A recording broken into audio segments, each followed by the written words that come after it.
Hello, everyone. This is Dwight Refiner's Fire with Real Deal Clips Bahamas. You can now follow me on YouTube, Facebook, and TikTok at Real Deal Clips Bahamas. This series is called The Barbershop. In the barbershop, men don't pull their punches. There will be exchange of words, and you could potentially get your feelings hurt.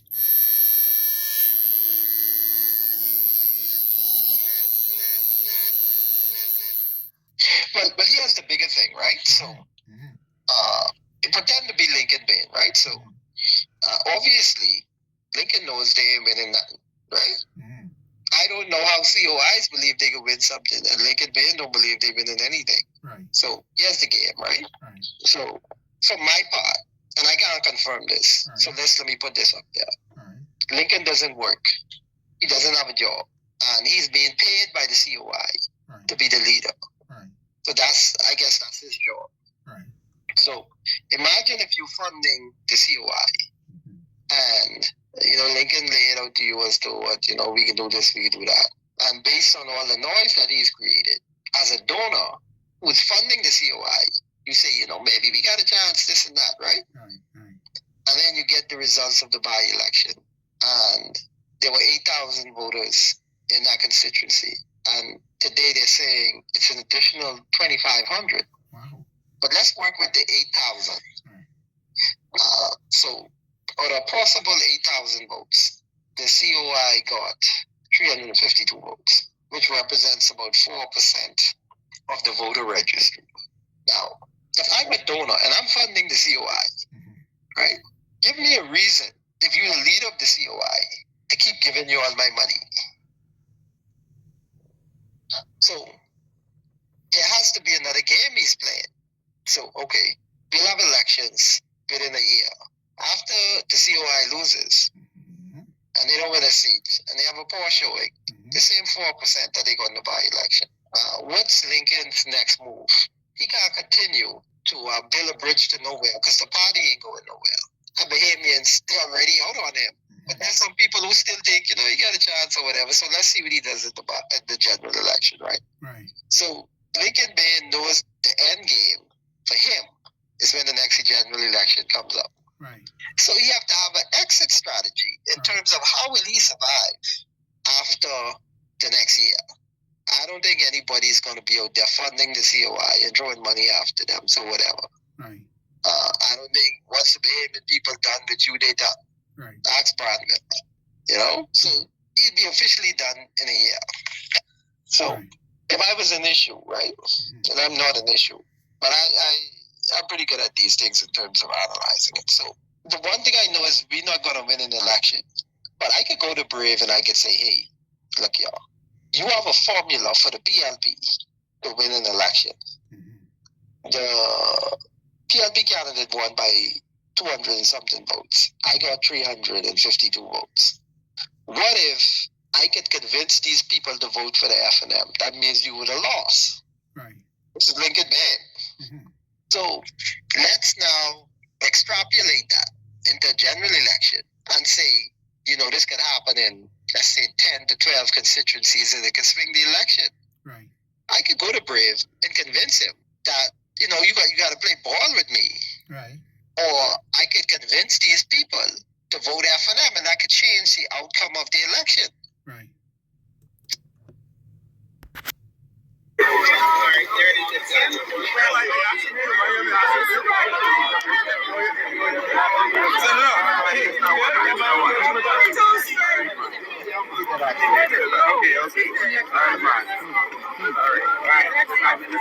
Tap on the back.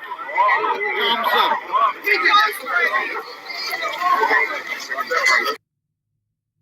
So he could cash out on that. Now, whether he will be able to deliver on the influence that he's peddling is yet to be seen. But the facts, he'll be operating in a space that's based on facts. The PLP candidate won by 200 and something votes, and the COI candidate got 300 and something votes. Lincoln know he can't win no election. and he ain't gonna win a seat. But he could be a spoiler. But he could determine the outcome of a few constituencies. And if he's able to convince the prime minister that he can do that, or even the FNM, they'll pay him. Either to convince those people to vote for the FNM, or the PLP will pay him to just stay in the game and keep the formula the same. And once that formula remains the same, the PLP will win every single time. Now, you're looking at the picture just like me. I want you to analyze this picture with me. These guys, Lincoln Bain and Brave Davis, are too familiar in this picture. I can say again, they are too familiar in this picture. They're familiar with each other. You see, they shake hands, they exchange of words, all smiles now. Then Brave pat the fella on the back, and then give him a thumbs up. Now, let me explain to you what would look normal. If they'd crossed paths, there was a nod, and you lift your hand, hey, how you doing? And you keep going. But they stop, shake hands, grin up in each other's face, and Brave slap him on the back, and then give him a thumbs up. They too familiar with each other. Or the PLP will pay him to just stay in the game and keep the formula the same. And once that formula remains the same, the PLP will win every single time. Right. Yeah, because that's what we saw with the Golden Isles constituency. That is what you call a formula that gave a specific result that favored the PLP. So it's a formula. Yeah, and what do we know now, right? And we know these things to be facts and not assumptions. That the majority of Bahamian people, they register to vote, but they don't show up on election day and actually vote. Right. Because it's happened in 3 consecutive elections. So these numbers aren't assumptions anymore. These numbers are real. Right.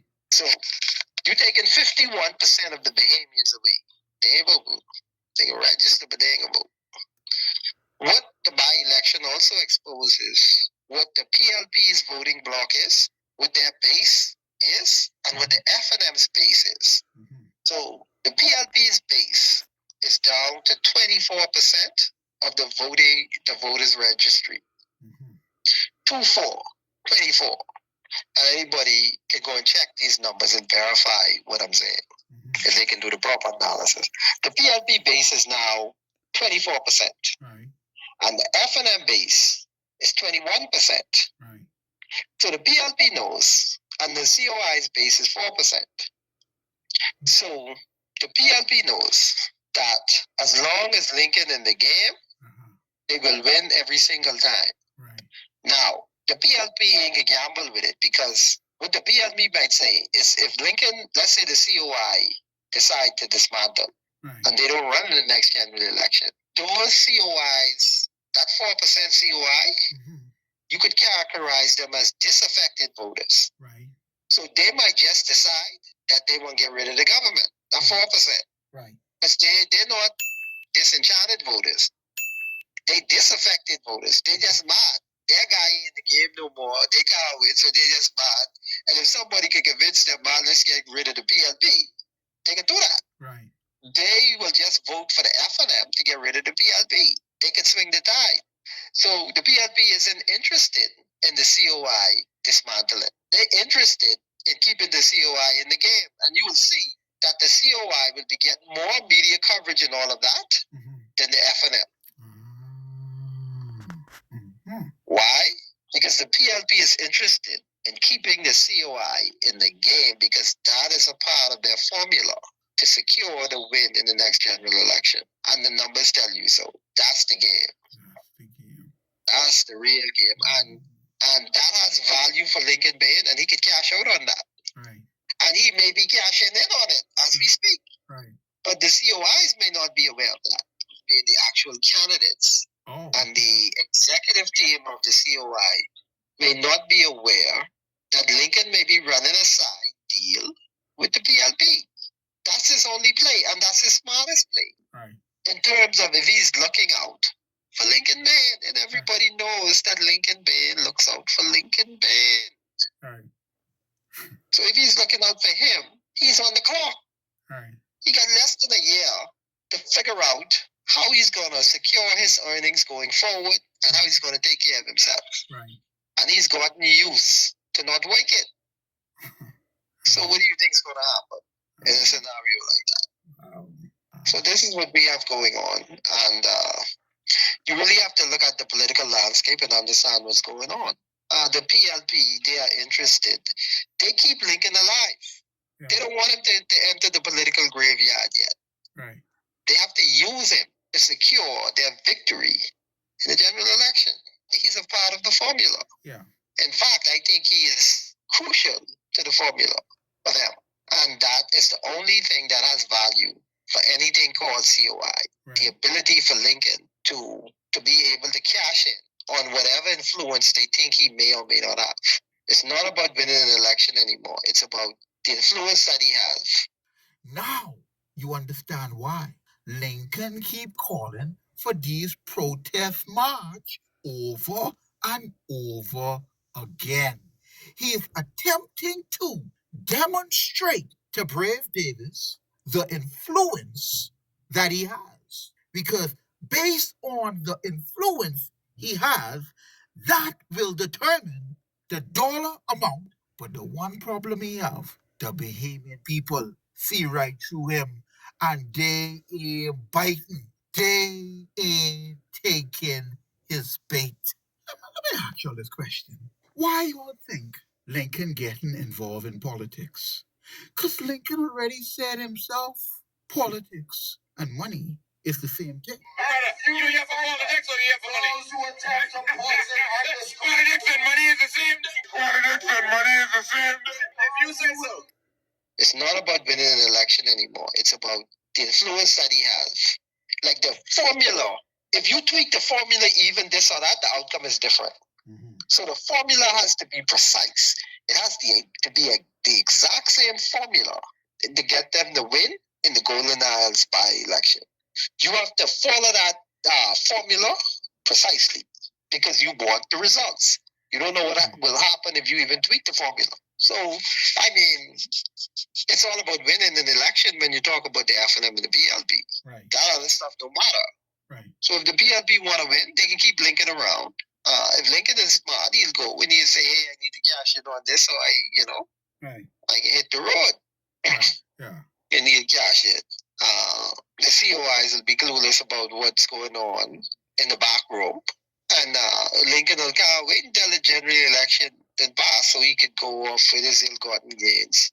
And that's the Ponzi scheme. Yeah. That's the real Ponzi scheme. It's not about winning an election. It's being able to ponder whatever influence you have and monetize that. So Lincoln will cash in and cash out by monetizing whatever influence he have. And it's 4%. In the general election, 4% could make the difference. And obviously the FNM would be interested in getting Lincoln out of the game. Right. The PLP would be interested in keeping Lincoln in the game. All of that is worth something. So he's positioned himself to cash out. And a lot of people will say, I say this and that. But I'm normally ahead of the curve on these things. So that's the real game.